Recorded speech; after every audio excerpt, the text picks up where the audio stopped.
Welcome to the Lord of Night Arm channel. Before we dive into today's story, don't forget to like, comment, and subscribe to support our channel. Your interaction means a lot to us and helps us bring you more great content. When my uncle Elias died, I inherited a dilapidated house in a village I'd never heard of called Durban Hollow. There was no electricity, no phone signal, just endless trees and a crooked gravel road that ended with a gate far older than it should have been.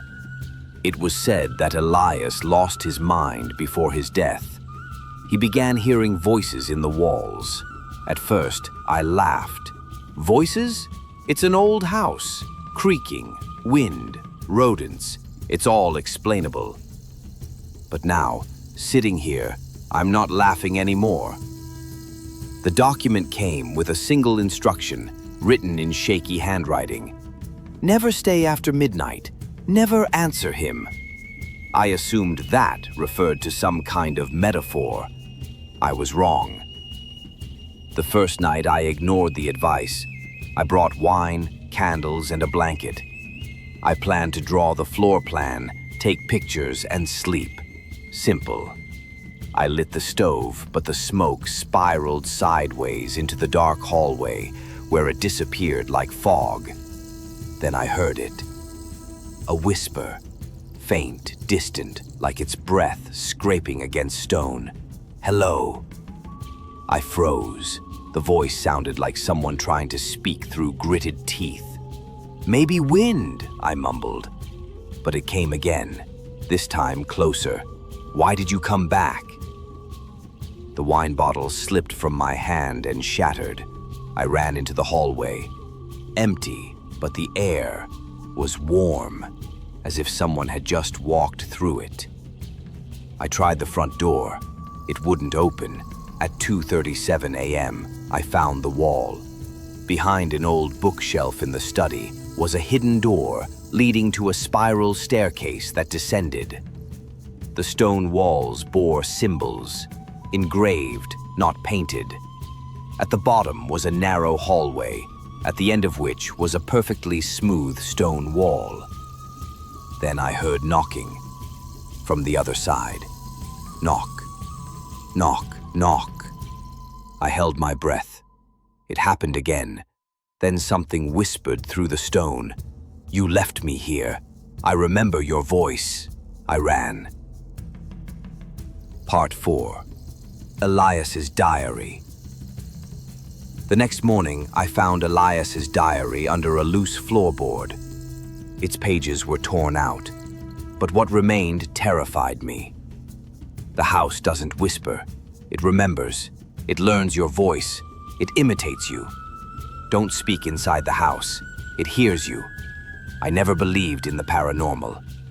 Not until that night. It was October of last year, a cold and windy Friday evening. My two friends, Marco and Julian, had dared me to explore an old house just outside our small town. They called it the Grayson House, a decaying structure that sat alone at the edge of the woods, known only for its silence and the way it seemed to stare back at you. The air felt unusually still as I stepped onto the overgrown front lawn. My flashlight flickered, and my phone had only 12% battery. Bad planning, I know. Still, I pushed forward, my boots crunching through the dry grass. The front door creaked open with a light push. Inside, everything was covered in dust and mold. The wallpaper peeled like dead skin. Broken picture frames lined the floor. A decayed smell hung in the air like a warning. I stepped in. First signs. As I moved through the hallway, I heard it, a soft, rhythmic tapping. I froze. It wasn't coming from outside, but upstairs. Rats, I told myself. I kept exploring, passing the living room where a dusty armchair still sat in front of a fireplace. The walls were scorched, blackened in streaks as if something had burned, but never fully caught fire. Then came the whisper. It wasn't loud, but I heard it, clear and deliberate. "Leave." I spun around. No one was there. The upstairs. Against all logic, I went upstairs. Every step on the old staircase groaned under my weight. I could feel something, like static, crawling on my skin. At the top, a long hallway stretched before me, doors on either side, all slightly ajar. Then came the second whisper. "Why did you come?" I couldn't breathe for a second. My flashlight flickered again just as one of the doors slammed shut on its own. I should have left. I didn't. The door that slammed was the master bedroom. I opened it slowly. Inside there was an old rocking chair, and it was moving.